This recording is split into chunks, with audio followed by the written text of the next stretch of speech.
እግዚአብሔር ሁሉ ጊዜ እዛው ነው። እግዚአብሔር ሁሉ ጊዜ እዛው ፍቅሩ ላይ እንደቆመ ነው። እኛን እንደወደደን ነው። ወተን ከሄድን ምን ይደረጋል? አስገድዶ አያጸድቅም እግዚአብሔር። ታታይ ዘይማን በመስቀል ላይ ሆኖ ጌታ ሆይ እባክህ ዛሬ ይቅር በለኝ፣ ዛሬ ማረኝ አላለም። ዛሬ ማረኝ አላለም። የትህትና ጥያቄ ነው የጠየቀው።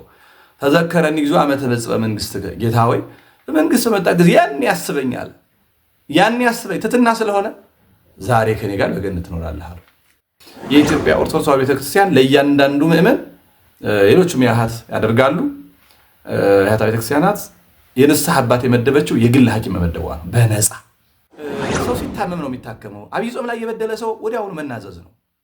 የግድ በጾም ላይ ጾም የለም ስለተባለ ንስሐ የለም አልተባለ። ሰው በበደለበት ሰዓት የተበሉ ለጌሰም ጌሰም ሰት የሌለ ሬሳ የዛሬውን ኃጢአት ነገ እናዘዛለሁ አትበሉ።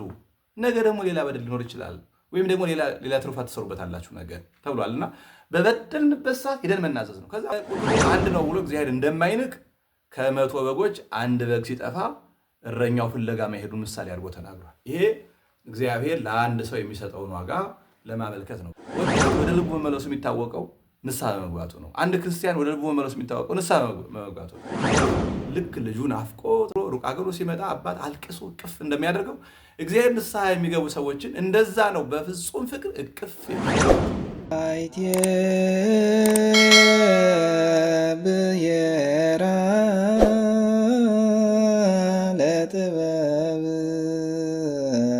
በስመ አብ ወወልድ ወመንፈስ ቅዱስ አሐዱ አምላክ አሜን። የሉዚያ ቤተሰቦች የመስታወት ሚዲያ ተከታታዮች ወደዚያ ስም እንደምሰነበታችሁ አሜን። በብረቶችና የጠበቀን እግዚአብሔር አምላካችን ስሙ የተመሰገነ ይሁን። ዛሬ በአንድ መንፈሳዊ ወንድም ጥያቄ ምክንያት ነው ወደዚህ የመጣሁት። ይህንን ዘመነ ጽጌን ምክንያት በማድረግ አንድ ወንድማችን ጾመ ንስሐ የሚባለው ጊዜ መቼ ነው? ምናልባት እንግዲህ ለእሱ የተወሰነ ጊዜ መስሎት ሊሆን ይችላል። ጾመ ንስሐ ሲባል እሰማለሁ እና አሁንም ጾመ ጽጌ እያልን እየጾምን ነው። ግን ጾመ ንስሐ የሚባለው ጊዜ መቼ ነው? የታወቀ ጊዜ አለ ወይ የሚል አንድ ወንድም መንፈሳዊ ጥያቄ ልኮልኛልና ከተነሳ ዘንድ ይህንን ነገር እስኪ ሌላው ምዕመን በሚገባ ግልጽ እንዲሆን ለማድረግ ነው ብቅ ያልኩት። እግዚአብሔር አምላካችን ሁላችን ምስጢሩን ይግለጽ እና የወንድማችን ያነሳው ጥያቄ ምናልባትም የብዙ ጥያቄ ሊሆን ስለሚችል እንዲሁ የወንድማችን ጥያቄውን ያነሳው አሁን ከመስከረም 26 ከህዳር 5 ባለው ጾመ ጽጌ ስለሆነ የንስሐ መግቢያ ጊዜ አነሰ የሚል ጥያቄ ነውና አጋጣሚ ጥያቄውን ያነሳው ካነሳው ዘንድ ለማብራራት ሞክራለሁ። ጾመ ንስሐ የታወቀ ጊዜ የተቀመጠለት አይደለም። ምክንያቱም ሰው ሲበድል ፈጣሪውን ሲያሳዝን የሚጸጸትበት ጊዜ ነው ንስሐ የሚባለው። ስለዚህ ሰው የሚታከመው ሲታመም ነው እንጂ የሕክምና ጊዜ በጥር በየካቲት በሐምሌ በነሐሴ ተብሎ አይቀመጥም። በንስሐ ሕክምና ስለሆነ ንስሐ በንስሐ ሕክምና ነው። የንስሐ ሕክምና ሰው በታመመበት ጊዜ በማንኛውም ሰዓት ወደ ሐኪም ቤት ይሄዳል፣ በተጣላበት ጊዜ ይታረቃል እንጂ የሆነ ጊዜ ተወስኖ በቃ ይሄ የሚባል የተለየ ወቅት የተቀመጠ የለም። ማንም ሰው በበደለ ማንም ሰው ባጠፋ ጊዜ ንስሐ ይገባል፣ ቀኑን ይቀበላል። የተወሰነ የተቀመጠ ነገር የለም። ነገር ግን ጾመ ንስሐ መቼ መቼ ሊደረግ ይችላል የሚለውን ማየት ነው ጥሩ። መቼ ነው የተቀመጠው የሚባል የለም። ሰው ሲበድል ነው የሚያደርገው። ግን ደግሞ አጽዋማት ላይ ደርቦ መጾም የሚባል የለም የሚለውንም ስለሰማ ነው የወንድማችን ይህን ጥያቄ ያነሳው።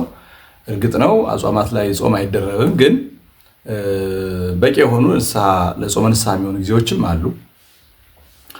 ምናልባትም አባቶቻችን ጾመ ጽጌን 8ኛ የአዋጅ ጾም ያላደረጉት በዚህ ምክንያት ነው። ከቀድሞ ጀምሮ በገዳማት ያሉ እና ደጋጋበው እመቤታችን ስደት እያሰቡ ይጾሙታል።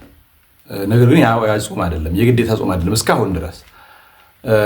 ምክንያቱም ይሄ ፍልሰታ ካለቀ ጀምሮ ጾመ ነቢያት እስከሚገባ ድረስ ከዓርብና ከረቡዕ ውጭ የአዋጅ ጾም የለም።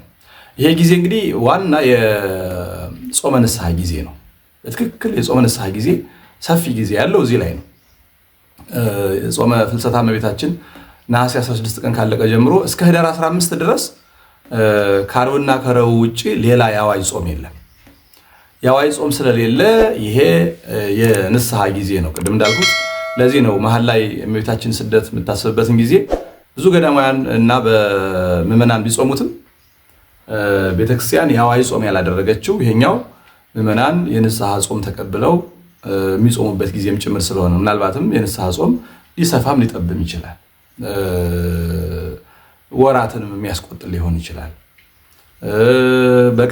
በቀናትም 30 40 ሊባል ይችላል እና ስለዚህ ለዚህ የሚበቃ ጊዜ በጣም ሰፊ ያለው ከዛ ውጪ ከልደት እስከ ዐቢይ ጾም ነው ያለው።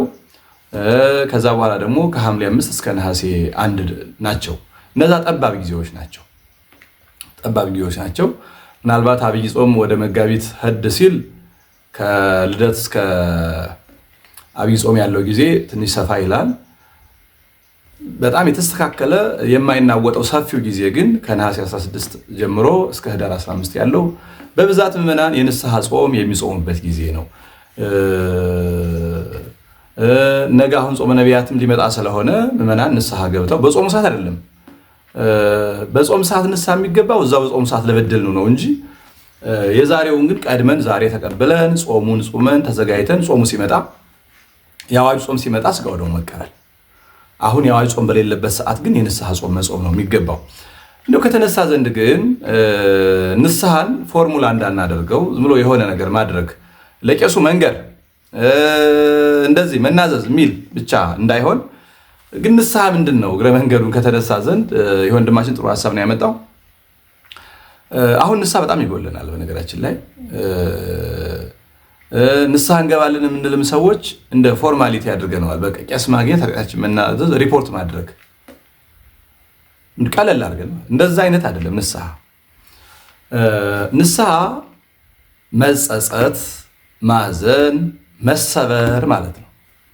ባደረጉት ነገር መጸጸት ምን አለ ባላደርገው ፈጣሪ ባሪያው አምሳሉ ፈጥሮኝ ስጋውን ቆርሶ ደሙን አፍስሶ አንጽቶ ሲያበቃ ሰውነቴን አረከስኩት፣ አሳዘንኩት፣ በደልኩት ብሎ ማዘን ነው። ዋናው የልቡና መሰበር ነው። በንስሐ ውስጥ ትልቁን ቦታ የሚይዘው የልቡና መሰበር ነው።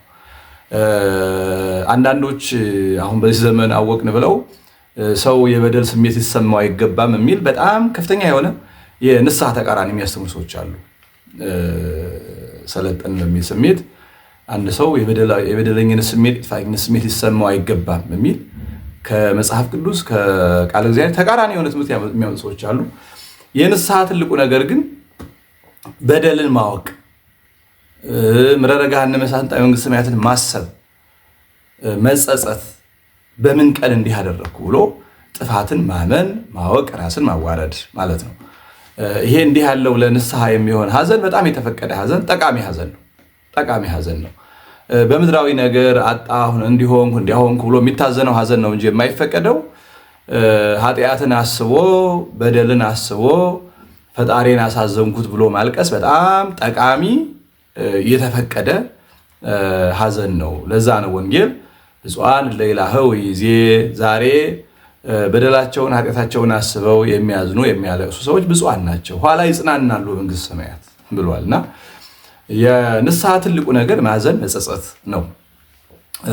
በደልን ሰፍሮ ቆጥሮ ማወቅ እንደ ቅዱስ ዳዊት እስመ ኖኃ እምስርተ ርእሴ ጌጋዬ። ቅዱስ ዳዊት ምንድን ነው ያለው? ኃጢአቴ ከራስ ፀጉሬ ይልቅ በዛ። ቁጥሩ የራስ ፀጉር ሊቆጠር እንደማይችል ሁሉ የኔ በደልም ሊሰፈር ሊቆጠር አይችልም ነው።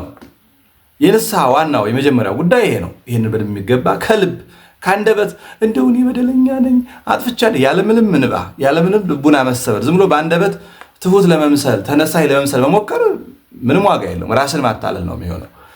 እንደ ዳዊት ግን ከልብ መጸጸት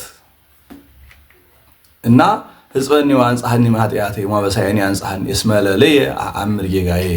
በተለይ መዝሙር 50 የንስሐ መዝሙር ነው። ጌታዬ ሆይ ከኃጢአቴ እጠበኝ አንጻኝ፣ እኔ በደሌን አውቀዋለሁ። ለከ ለባሕቲትከ አበስኩ ወእኩየኒ በቅድሜከ ገበርኩ። አቤቱ ጌታዬ ሆይ አንተን ብቻ በደልኩ፣ እኔ ራሴ የሰራሁትን አውቀዋለሁ። በቃ ይሄ ነው ንስሐ ማለት። መጀመሪያ በደልን ማወቅ መረዳት ማለት ነው። በቃ በደልን ማወቅ ሌላ ሳያውቅብን ሌላ ሳይከሰን ራሳችንን መክሰስ መረዳት ማለት ነው። የንስሐ ዋናው መንገድ እሱ ነው። አንተ ብቻ በደልኩ፣ አጠፋሁ፣ እኔ ራሴ በደልን አውቀዋለሁ፣ ስለዚህ ከዚህ አንጻኝ፣ ሁሌ በደሌ በአንተ በፊትህ ነው ብሎ ይሄንን መረዳት። ይሄን የተረዳ ሰው ከዚያ በኋላ እንደ ስርዓተ ቤተክርስቲያን ከእናንተ ኃጢአታችሁን እርስ በርሳችሁ ተናዘዙ እንደሚለው እንደኛ ወዳለ በሰው በተፈጥሮ በሰብአዊነት በክርስትና እንደኛ ወዳለ ወደ ካህኑ ሂደን እንናገራለን። አንዳንዶች ይሄ ከመጽሐፍ ቅዱስ የወጣ ይመስላቸዋል። ሐዋርያው ቅዱስ ያዕቆብ በያዕቆብ መልእክት ምዕራፍ 5 ላይ እርስ በርሳችን ኃጢአታችንን እንድንናዘዝ ጽፎልን እናገኛለን። እርስ በርሳችን ማለት ምዕመኑ ለካህኑ ነው። እርስ በርስ ተብሎ የተነገረው የካህኑና የምዕመኑ ባህሪ አንድ ከሆነ በሚል ነው። አንድ ከሆነ በሚል ነው እና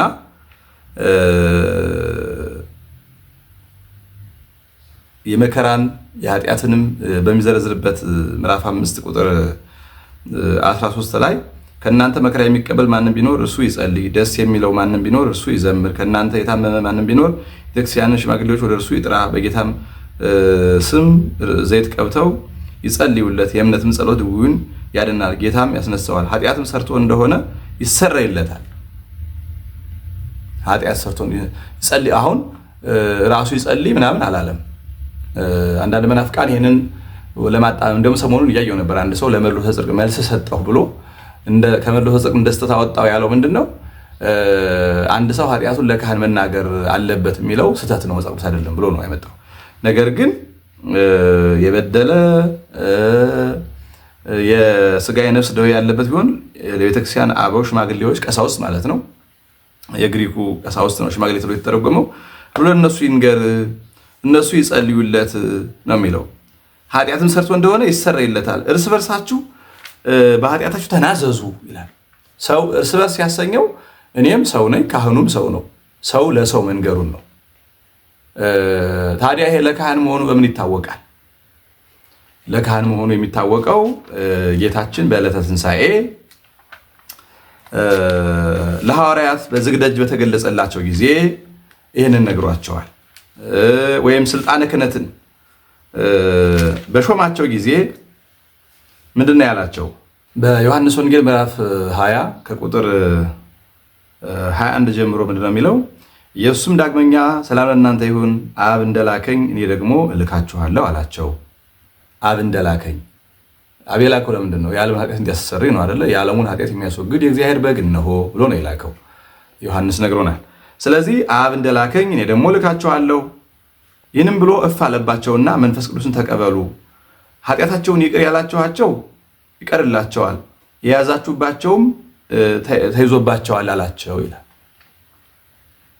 እንግዲህ ከዚህ ቀደም በማቴዎስ ምዕራፍ 18 ላይ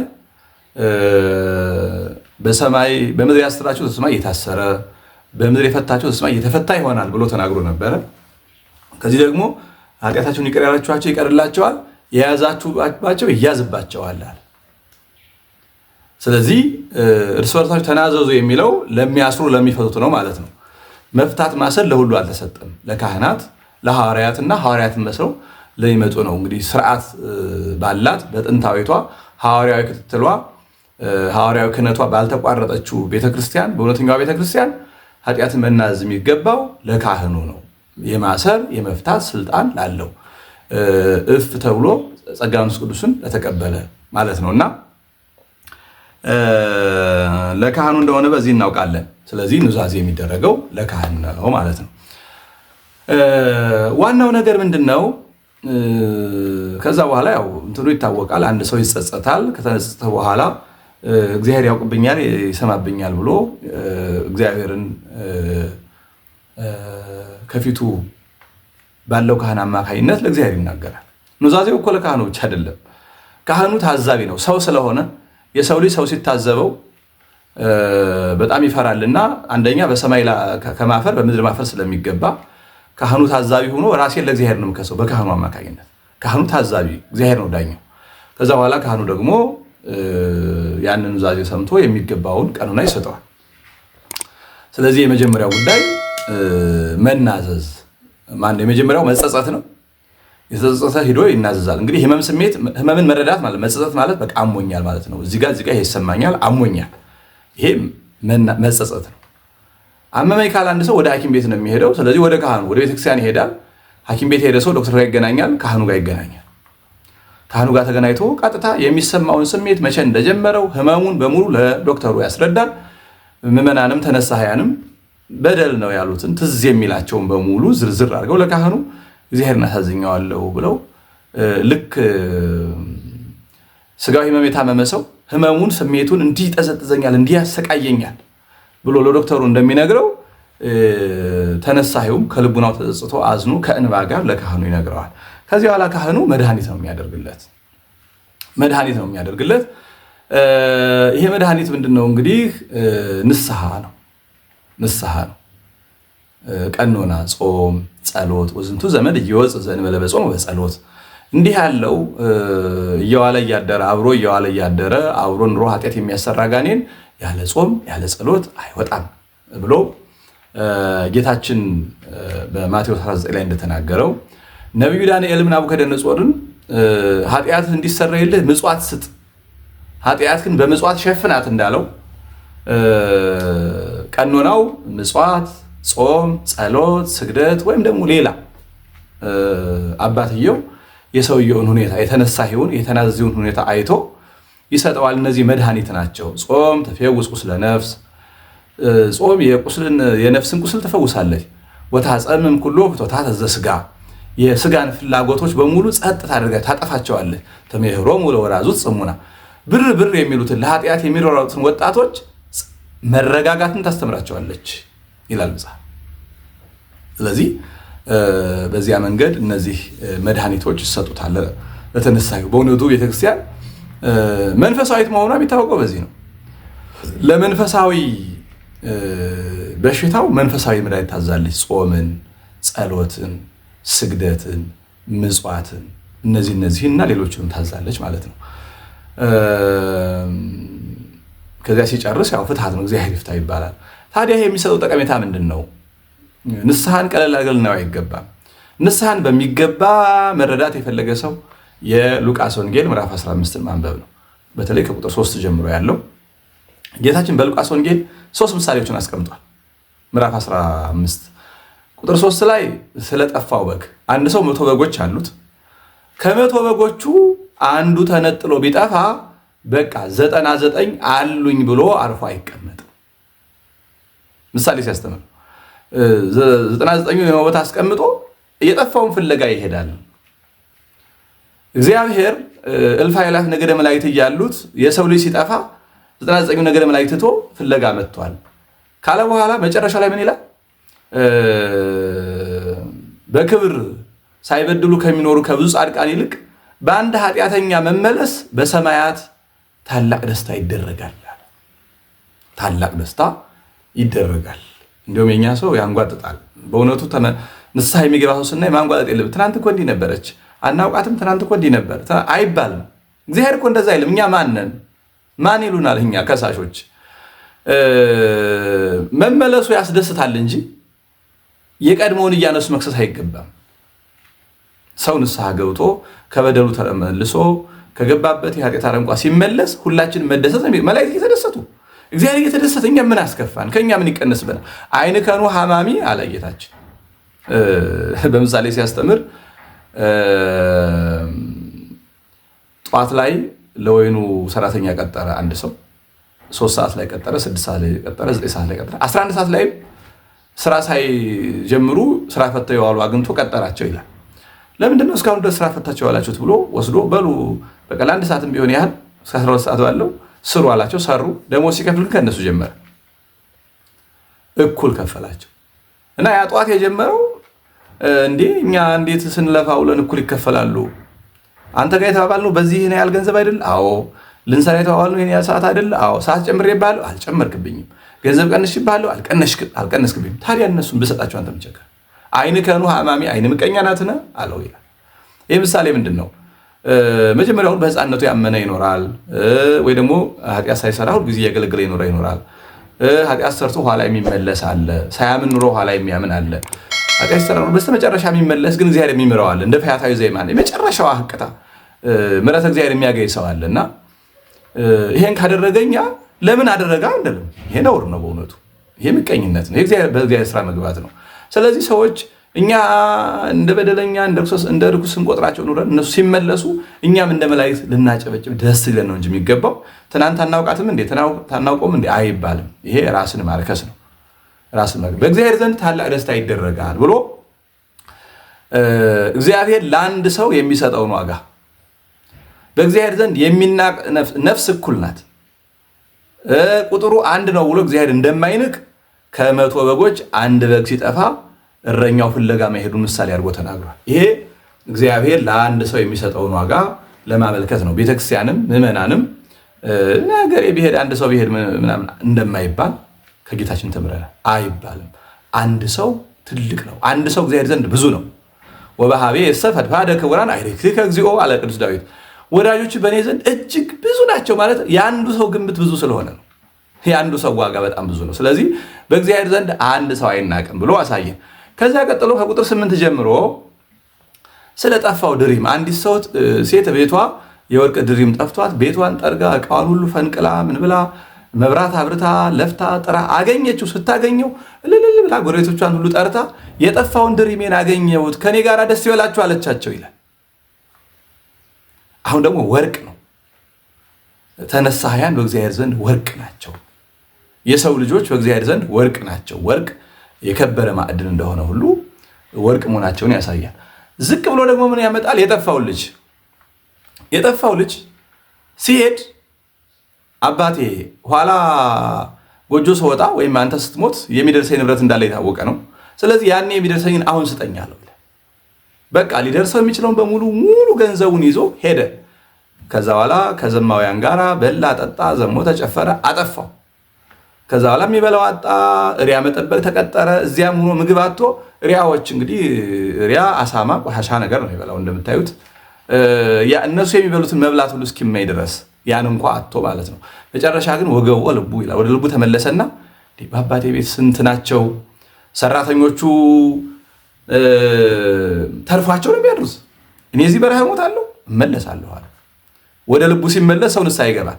ወጣት ወደ ልቡ መመለሱ የሚታወቀው ንስሐ መግባቱ ነው። አንድ ክርስቲያን ወደ ልቡ መመለሱ የሚታወቀው ንስሐ መግባቱ ነው። ንስሐ መግባት ማለት ወደ ልብ መመለስ ማለት ነው። እንዴት ይህን አደርጋለሁ? እንዴት ይህን ስራ እሰራለሁ? ጌታዬ በአርአያው አምሳሉ ፈጥሮኝ አይምሮ ሰጥቶኝ መጻሕፍትን አጽፎልኝ መምህራንን ሾሞልኝ ሙቶልኝ ደሙን አፍሶ ሥጋውን ደግሞ ቆርሶ ሰጥቶኝ ምን ሆኜ ነው? መንግስተ ሰማያትን ውረስ ብሎኝ ልጄ ነህ ብሎኝ አባቱ ብሎኝ ምን ሆኜ ነው ማለት ወደ ልብ መመለስ ማለት ነው።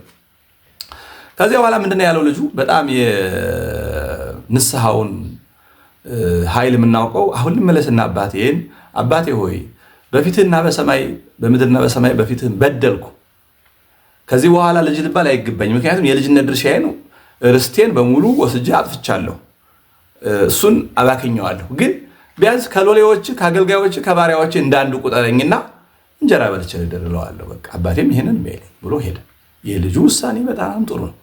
እንደ ፈያታዊ ዘይማን በመስቀል ላይ ሆኖ ጌታ ሆይ እባክህ ዛሬ ይቅር በለኝ ዛሬ ማረኝ አላለም። የትህትና ጥያቄ ነው የጠየቀው።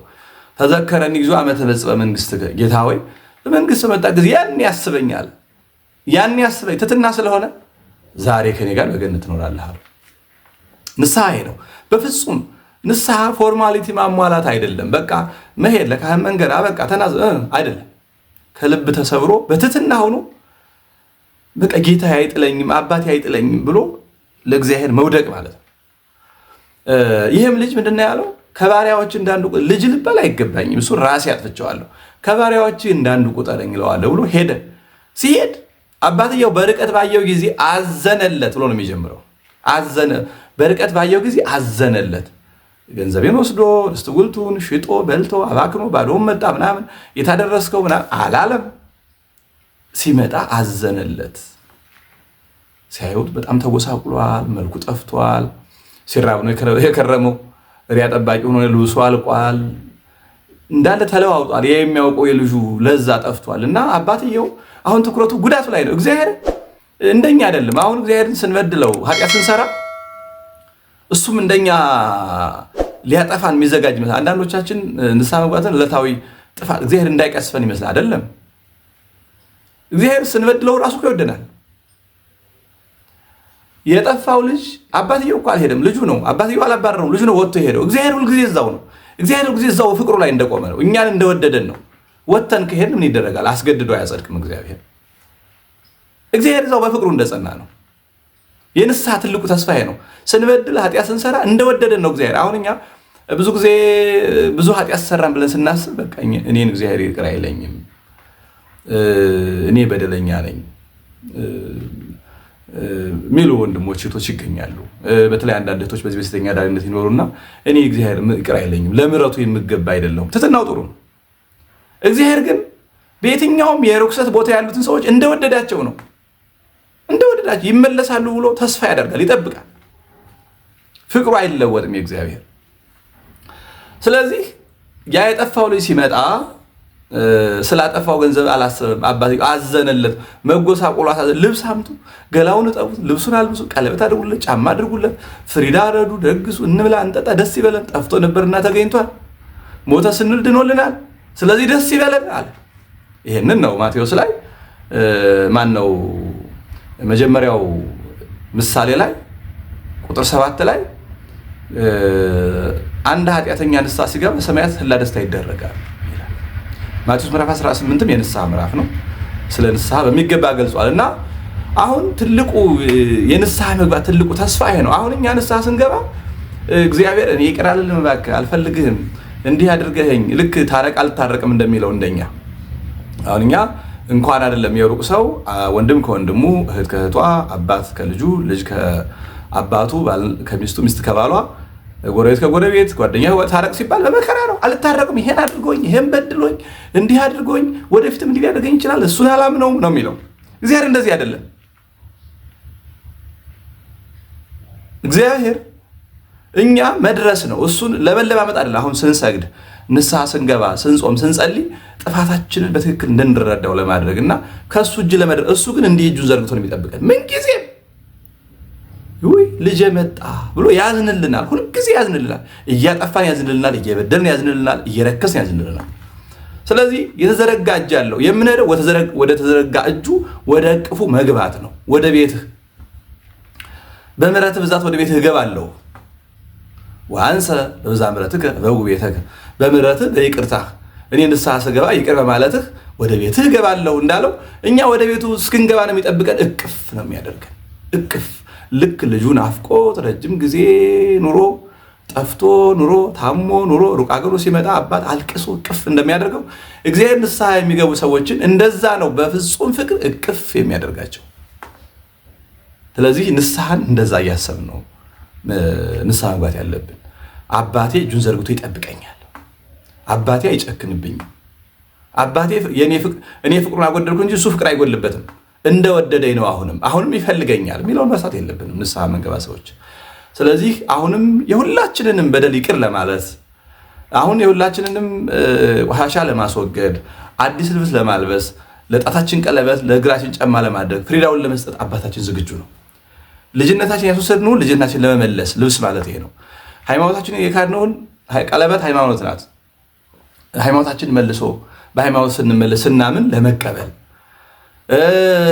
ከወንጌል ለወጣ ነው የወንጌልን ጫማ ለመስጠት ከስጋው ከደሙ ርቀን ለኖር ነው ስጋው ደሙን ለመስጠት እንደ ፍሪዳ አባታችን ዝግጁ ነው። እጁ ዘርግቶ በተስፋ ይጠብቀናል። ሜዳውን ልጁ የጠፋበት ልጅ ሁልጊዜ መንገድ እንደሚያየው እግዚአብሔር ሁልጊዜ ይፈልገናል። ግን እግዚአብሔር እኛን አስገድዶ በግድ ይዞ አያጸድቅም። ሁሌ መርሳት የሌለብን ይሄ ነው። እግዚአብሔር በግድ ይዞ አያጸድቅም። ከዛ ውጭ ግን ሁልጊዜ ይጠብቀናል። ንስሐ ማለት ይሄ ነው። በተስፋ ወደሚጠብቀኝ አባቴ ቤት መሄድ፣ ልጅ የቀረብኝ ወደሚለው አባቴ ቤት መሄድ፣ ስበድለውም ፍቅሩ ወዳልጎደለብኝ አባቴ እንደገና ፍቅሬን ማደስ። እኛንን የምናስተካክለው እግዚአብሔር የተስተካከለ አምላክ ነው። በእግዚአብሔር ዘንድ ምንም አዲስ የሚስተካከል ነገር የለም። ያጠፋ ነው እኛንን፣ የምናለማው እኛንን፣ ፍቅር ያጎደልንበት እኛንን፣ ይቅርታ የምንጠይቀው እኛንን። ይቅርታ ስንለው ደግሞ አይ አልፈልግም አያንገራግርም። እንደ ክፉ ታራቂዎች አልታረቅም እንደሚል ሰው እግዚአብሔር አምላካችን አያንገራግርም። እኛ ግን ከልቡናችን ወደ ኃጢአቱ ላንመለስ፣ ወደዚያ በደል ላንመለስ ስብር ብለን ወደ እሱ መቅረብ ብቻ ነው የሚጠበቅብንና ንስሐን በዚህ መንገድ መረዳት ይገባል። እንግዲህ ብዙ ጊዜ እኛ ሰው የሚጠይቀው ስንት ቀን ነው የሚጾመው? እንዴት ነው የሚሰገደው? ምን ቀን ነው የሚሰገደው? በዐቢይ ጾም ሳይገባ ላይገባም፣ በሕማማት በትንሣኤ የሚለውን ነው። ይኸው ከቀኖናነቱ ከፎርማሊቲው ከቀን ቁጥር ከሰዓቱ ቁጥር ይልቅ ንስሐ ላይ ማተኮር ያለብን እጁን ዘርግቶ የሚጠብቅ አባት አለኝ፣ ሊያቅፈኝ የሚጠብቅ አባት አለኝ፣ የሚያዝንልኝ አባት አለኝ፣ መጥፋቴ ደስ የማያሰኘው አባት አለኝ። ፍቅሩን አጎደልኩበት እንጂ እሱ አላጎደል ወደ እሱ መሄድ አለብኝ ብሎ ማሰብ እዚህ ጋር ነው ትልቁ የሚጎለን እዚህ ጋር ነው እንጂ ሌላውን ያው ካህናቱ ይነግሩናል፣ ችግር የለውም። እሱን እንደ ሁኔታ ይደረጋል። ሌላው ከዚህ ጋር በተገናኘ ያው በዐቢይ ጾም በአጽዋማት ሁልጊዜ ብዙ ይመለሳል፣ ሰው ጥያቄ ያነሳዋል እንጂ ሰው ሲታመም ነው የሚታከመው። ዐቢይ ጾም ላይ የበደለ ሰው ወዲያውኑ መናዘዝ ነው። የግድ በጾም ላይ ጾም የለም ስለተባለ ንስሐ የለም አልተባለ። ሰው በበደለበት ሰዓት የተበሉ ለጌሰም የሰምሰት የሌለ ሬሳ የዛሬውን ኃጢአት ነገ እናዘዛለሁ አትበሉ። ነገ ደግሞ ሌላ በደል ሊኖር ይችላል፣ ወይም ደግሞ ሌላ ትሩፋት ትሰሩበታላችሁ ነገ ተብሏልና በበደልንበት ሰዓት ሄደን መናዘዝ ነው። ከዛ በኋላ የቀኖናውን ጉዳይ ካህኑ እንደሚሆን ያደርጋሉ። ቀኖና ጾም ብቻ ስላልሆነ ወይም ደግሞ በጾም የሚደረገውን በጾም አድርገን ከጾም በኋላ ሌላውን እናደርግ እንደሆነ ይህን ካህኑ ይወስናሉ። ነገር ግን በበደልንባት ጊዜ ወዲያውኑ መናዘዝ፣ ደዌ ሳይጸና ሲታከሙ ቶሎ ይፈወሳል። ስር ከሰደደ በደም ከተሰራጨ በኋላ ለሕክምና በጣም የሚከብዱ በሽታዎች አሉ። ኃጢአትም እንዲህ ነው። ከተለማመድን በኋላ ቀለል እያለን ይመጣል፣ እንደው እየቀለለን ይመጣል። ኃጢአት ሲለመድ በጣም አደገኛ ነው። ስለዚህ ሰው በበደለበት የትንሣኤ የሚበድል የልደትም የጥምቀትም እግዚአብሔር ከበደል ይጠብቅ ሁላችንም። በጾም የሚበድል ከጾም ውጭ የሚበድል በማንኛውም ጊዜ በበደለበት ሰዓት ወዲያውኑ መናዘዝ ነው። ባጠፋበት ሰዓት ይቅርታ መጠየቅ፣ በበደለበት ሰዓት ይቅርታ መጠየቅ፣ በቀማበት ሰዓት መመለስ፣ በበደለበት ሰዓት መካስ ስለሆነ በጠፋበት ሰዓት መመለስ ስለሆነ ኃጢአት በሰራንበት ጊዜ ነው ንስሐ መግባት የሚገባል። ስለዚህ አሁን እኔ ከፍልሰታ መጨረሻ እስከ ጾመ ነቢያት መግቢያ ወይም እስከ ኅዳር 15 ያለው የጾመ ንስሐ ጊዜ ነው ማለቴ በቃ በዐቢይ ጾምም በበዓለ ሃምሳም በጥርም በእንትናም የበደለው ጠብቆ እዚህ ላይ ንስሐ ይገባ ማለት አይደለም። አሁን ለምናጠፋ አሁን ከነሐሴ በኋላ ለምንበድል ሰዎች ነው ይሄን የተናገርኩት። ስለዚህ በጾሙ ንስሐ ገባለሁ ብለን አንጠብቅ። ንስሐ መግቢያው ሰዓት ይሄ ነው። ጾሙ ስጋው ደግሞ መቀበያችን፣ ንስሐችን ጨርሰን። ጾም እኮ ለእግዚአብሔር የሚቀርብ መስዋዕት ነው አይደለም? ስለዚህ አሁን ጾመ ነቢያት ከመግባቱ በፊት መሰዊያችንን ሰውነታችንን አንጽተን ንስሐ ገብተን ንጹህ ሁነን ከዛ በኋላ ያንን ጾም በንጹህ መሰዊያ በንጹህ ሰውነት በንጹህ ልቡና ለእግዚአብሔር እናቀርባለን ማለት ነው። እና ለዚያ ነው እንጂ ሰው በበደለበት ሰዓት ወዲያውኑ ነው ሄዶ ለምረ ንስሐው መንገር ያለበት። ለእያንዳንዱ ምእመን የኢትዮጵያ ኦርቶዶክስ ተዋሕዶ ቤተክርስቲያን ለእያንዳንዱ ምእመን ሌሎቹም ያህት ያደርጋሉ። ያህታ ቤተክርስቲያናት የንስሐ አባት የመደበችው የግል ሐኪም መመደቧ ነው። በነፃ ምናልባት ንስሐ ሲገባ ለእኔ ይህን ያህል ትሰጠኛለህ ብሎ የሚያወራ ካህን ካለ ይሄ ካህኑ በደል ነው። ቤተክርስቲያን ንስሐን በነፃ ነው። መንፈሳዊ ሕክምና የምትሰጠው በነፃ ነው። ስጋው ደግሞ በነፃ ነው። ስጋው ደግሞ ለመቀበል ሲመጣ ያን ትከፍላለህ አይባልም። አንድ ሰው በነፃ ነው። ንስሐ ሊገባ ሲመጣ በፍጹም በነፃ ነው የሚታከመው። ይሄንን ንስሐ የምሰጥ ከሆነ ይሄን ያህል ሺህ ብር አንጣ ካለ ይሄንን ካህን መቀየር ነው። ይሄ አባት አይሆንም። ይሄ አባት አይሆንሽም። ክህነት አልገባውም ማለት ነው። በእንዲህ ያሉት አባቶች በደንብ ተገልጸው ከመጡ ቤተክርስቲያንም እርምጃ ቀኖና ትወስዳለች እና በነፃ ነው የሚደረገው። ስለዚህ ሁላችንም ይህንን ንስሐ እንጠቀምበት። እንግዲህ ወንድማችን ምን ጥያቄ ያነሳ፣ በዚህ አጋጣሚ ይህንን ሚዲያ እንደምታይ ተስፋ እናደርጋለን። ይህን ይመስላል። እግዚአብሔር አምላካችን ሁላችንንም የቀማን መልሰን የበደል ንክሰን ንስሐ ገብተን ከኃጢአት ርቀን እጁን ዘርግቶ ሊያቅፈን ወደሚጠብቀን አባታችን ተመልሰን ለሁሉም የሚያዘጋጀውን ፍሪዳውን ስጋውን ደሙን ተቀብለን ሰማያዊት ርስቱ እንድንወርስ አምላካችን ይፍቀድልን። ይቆየን። ተረክበ አሰረ